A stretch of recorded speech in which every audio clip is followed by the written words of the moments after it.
ሰናይት ደብቃው የኖረችውን ሚስጥር ተናገረች። ተደብቆ የኖረውን ሚስጥር ስትሰማ ጽናትን በጣም ተደናገጠች። ሰላም ሰላም፣ ውድና የተከበራችሁ የዜድ ሀበሻ ቤተሰቦች ለቻናሉ አዲስ ከሆናችሁ ሰብስክራይብ በማድረግ እንደዚሁም ቪዲዮውን በላይክ መጀመር አትርሱ። ጽናት ድራማ ቀጣይ ፓርት ይዤላችሁ መጥቻለሁኝ። እስከ መጨረሻው ድረስ አብራችሁኝ ለመቆየት ሞክሩ። የጽናትና የክሩቤል ፍቅር እንደ ቀድሞ እየተመለሰ ነው። ነገር ግን የእናቱን ሁኔታ ሲሰማስ ምን ይፈጠራል የሚለውን ደግሞ ገና አሁን ከሚቀጥለው ፓርት ላይ የምናይ ይሆናል። ምክንያቱም ጽናትም እውነቱን እነግረዋለሁ በማለት ወስናለች። ነገር ግን ሰናይት ወደ እነ ክሩቤል ቤት ለመምጣት ተገዳለች። ምክንያቱም ሰናይት እየኖረችበት ያለው የእህቷ ቤት ብቻዋን ለመኖር የሚያሰጋ ሆኖባታል። ለምንድን ነው ብትሉ የእህቷ የባሏ ቤተሰቦች የእህቷ ባል ቤተሰቦች እየተከታተሏትና እንደዚሁም ከእህቷ የሚፈልጉት ወረቀት እንዳለ በምንም መንገድ ቢሆን ያንን ወረቀት በአንቺም ሆነ በሌሎች ሰዎች አስልከሽ ያንን ወረቀት ወደ እኛ ማምጣት አለባችሁ በማለት ብዙ ጊዜ ይከታተሏታል። ቤቱን ዘግታ ብትወጣም በማንኛው ቁልፍ እንደሚከፍቱት አይታወቅም። ቤት ውስጥ እቃ አስቀምጠውላት ነው የሚሄዱት ብዙ ጊዜ። ሰናይት ብዙ ጊዜዋን በቤት ውስጥ ብቻዋን ስለምታሳልፍ በተለይ ከቤት ወጣ ብላ ውጭ ንጹህ አየር ተቀብላ ከጓደኞቿ ጋር አንዳንድ ነገሮችን ደስ በሚል ስሜት ቆይታ መልሳ ወደ ቤቷ ስትመጣ እንደነዚህ የሚያስፈሩ መልእክቶችን ተቀምጠው ስታያቸው በጣም የፍርሃት ስሜት ይሰማት ጀመር። ሰናይት በውጭ ሀገር የምትገኘው እህቷ ቤት ውስጥ የምትኖር አንዲት ብቸኛ ሴት ስትሆን ከነ ጽናት ጋር ከተዋወቀች ወደዚህ ግን መራዊትም ጽናትም ጓደኛ ሆነዋታል በቻሉት አቅም። ነገር ግን ወደ ቤት ስትመጣ ያ ብቸኝነቷን የሚያስታውስ ሁሌም መልእክት ቤት አታጣም። ብዙ ጊዜ እነ መራዊትም ጽናትም ይሄንን ነገር ጠይቀው ለማወቅ ፈልገው ነበረ። የቻሉትን ያክል ቢሞክሩም ሰናይት ልትናገር ፈቃደኛ አልነበረችም። ነገር ግን ካሳለፍነው ፓርት ላይ አይታችሁ ከሆነ ከአቅም በላይ ሲሆንባት ለጽናት ሁሉን ነገር ነገረቻት። እንደዚህ እያስፈራኛለው፣ ሰሞኑን እያስጨነቀኛለው የእህቴ ባል ቤተሰቦች ናቸው በማለት ነግራት ነበረ። እንደዚሁም ከቤት ወጣ ካልኩኝ በዚህ መልኩ እቃ ያስቀምጡልኛል፣ ያለ ሰዓት ሁሉ ይደውላሉ፣ በስልክም በወረቀትም ብዙ መልእክት ያስቀምጡልኛል፣ እንደዚሁም በእህቴ ያስፈራሩኛል ብላ ነግራት ነበረ ጽናትም ይሄንን ነገር በግልጽ ከነገሩሽማ ለምን ለእህትሽ ደውለሽ እንደዚህ እያሰቡ ነው፣ ጥንቃቄ አድርጊ ብለሽ ለምን አትነግራትም ለእህትሽ በማለት ስትነግራት አይ እህቴማ እንደዚሁ ብዬ ነው እንጂ እህቴማ ሲጀመር ሰው አታምንም፣ ማንንም አመንትታለች በማለት መልሳላታለች።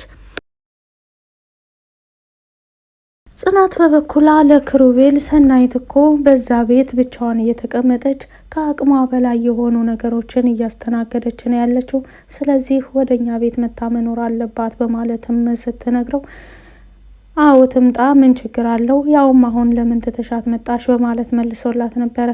ካሁን በኋላ ሰናይት ፍቃደኛ ከሆነች ወደ እነ ክሩቤል ቤት ትመጣለች ማለት ነው። ምክንያቱም ሲያሳስባት የነበረውን ሚስጥር ግልጽ አድርጋ ለጽናት ስላስረዳቻት ሰናይት ጽናትን በበኩሏ ካሁን በኋላ እዚህ መቆየት የለብሽም፣ ብቻሽን ሆነሽ ስላዩሽ ነው በማለት ወስና ነበረ።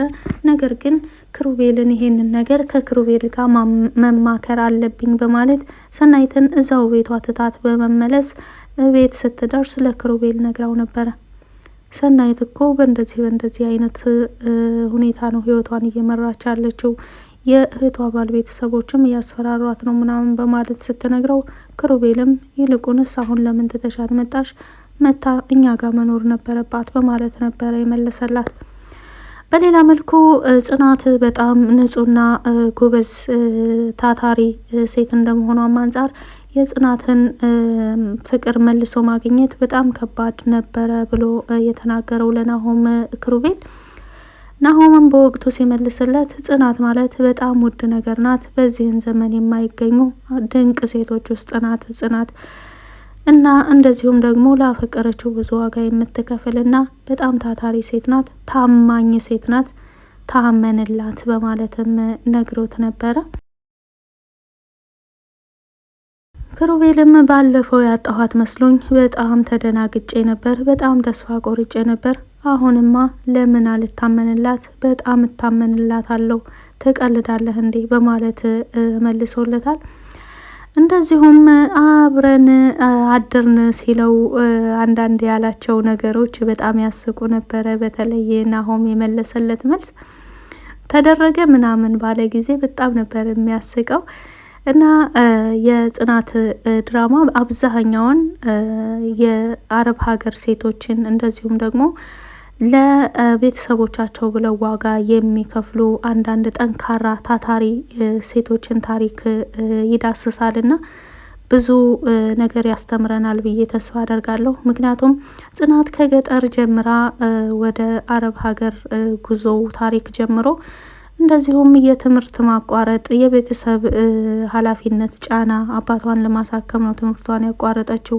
ገንዘብ ማግኘት አለብኝ፣ ገንዘብ አግኝቼ አባቴን መርዳት አለብኝ፣ ማሳከም አለብኝ የሚለውን እቅድ ይዛ ነውና ይሄንን ትምህርት አቋርጣ ወደ ሰው ቤት ተቀጥሮ መስራትን እንደዚሁም ደግሞ አንዳንድ ሴቶች በዚህ እድሜያቸው ሰርተው መለወጥ፣ ዝቅ ብለው ሰርተው መለወጥ ወይም ደግሞ ወዳልሆነ ቦታ የሚሄዱም ስላሉ ከጽናት ላይ ብዙ ጠቃሚ ነገሮችን እንማራለን።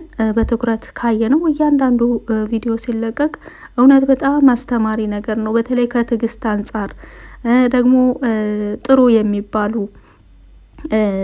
ስራዎችን መስራት፣ ሰዎችን ማገዝ እንደዚሁም ሰራተኛ መሆንን እንኳን ለተቀጠርንበት ለአሰሪዎቻችን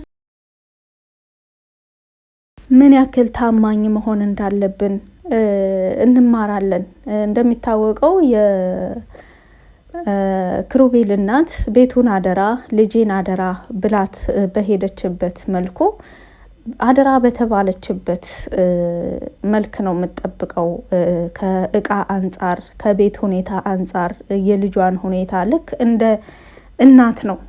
ክሩቤል ጠጥቶ ውጭ አምሽቶ ምናምን ሲመለስ ራሱ ልክ እንደ እናት እንደ ሰራተኛ ሳይሆን ልክ እንደ ታላቅ እህት ወይም ደግሞ እንደ እናት ነው ቁጭ ብላ እሱን ስጠብቅ የምታድረው። ብዙ ጊዜ እስከ እኩለ ሌሊት ሰክሮ ሲመጣ ሶፋ ላይ ሲተኛ የምታደርግለት እንክብካቤ፣ ይሄ ሁሉ እያንዳንዱ ነገር ካስተዋል ነው ምክር ይሆናልና በዚህ ድራማ ላይ ብዙ ጠቃሚ ነገሮችን እንማራለን ለማለት አስቤ ነው።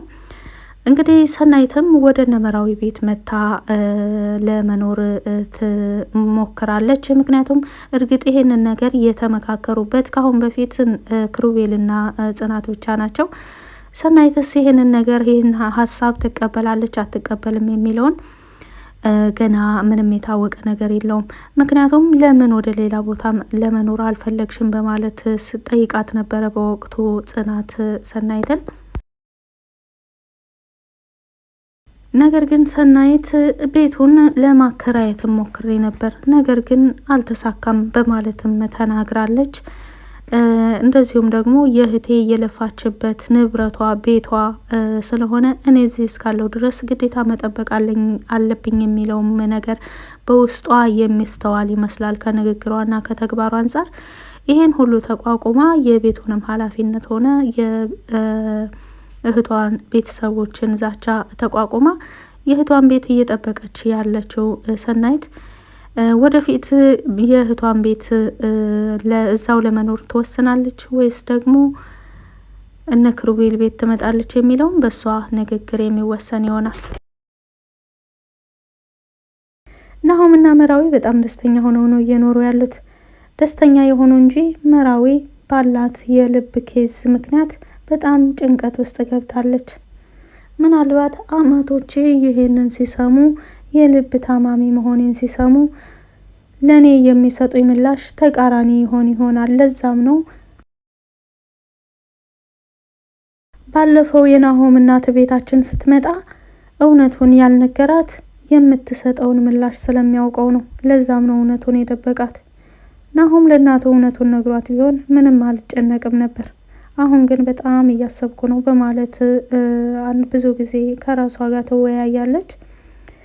ምክንያቱም የናሆም እናት ልጅ ውለዱ ብላቸዋለች። እንደዚሁም የልጅ ልጆቿን ለማየት በጣም የጓጓች ትመስላለች። ከመራዊ ሁኔታ ግን የአማቴን ፍላጎት እንደዚሁም የባሌን ፍላጎት ማሟላት ባልችልስ በማለት ሀሳብ ውስጥ ተጠምዳለች። እንግዲህ መራዊ በበኩሏም ለእናቴ ልነግራት ነው፣ ለቤተሰቦቼ ልናገር ነው ስለ እኔና ስለ አንተ ግንኙነት በማለት ስትነግረው ምን ይሉ ይሆን? እኔን የሚቀበሉኝ ይመስልሻል ግን በማለት ሲጠይቃት አዎ ይቀበሉሃል፣ ነገር ግን ኑ ቶሎ ነው የሚሉን፣ እዛው ሀዋሳ መሄድ አለብን በማለት ትነግረዋለች። ናሆምም ምን ችግር አለው ሄዳለሁ በማለት ይመልስላታል።